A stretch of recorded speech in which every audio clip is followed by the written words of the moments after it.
I have recently broken up with a friend. Yes, I can call it a breakup as we probably grew apart na sa totoo lang. Teka lang, paano ba masabi na go apart na kayo ng friends niyo? Hindi na kayo nagkikita masyado.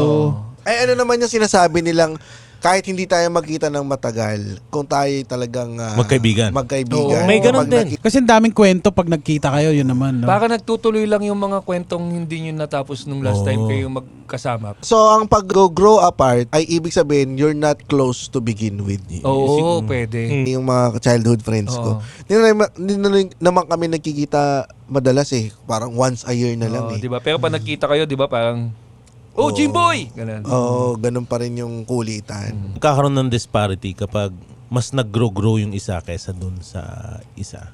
Ako, nata-turn off na ako sa mga luma kong kaibigan, yung mga hindi nagmamature sa buhay. Kumbaga, magkaiba na kayo ng interest. Natural progression siya eh. Sa tingin ko, yung magdidictate kung close pa rin kayo pag mga milestone. For example, wedding. Matagal na kayo hindi nagkakasama, di ba? Kukunin mo pa rin ba siya na groomsmen mo? Ganun kayo ka-close eh. Pag nagkaanak ka, kukunin mo ba siya na ninong, ninang? Tropa talaga kaming dikit nung college, as in roommates, ganun. Wedding, best Pabulong man pa ako, eh, no? tapos bigla na lang ako na-uninvite. Kasi hindi ko alam kung Ah, bakit. na-invite ka sa wedding? Sa wedding, oo. May ganun?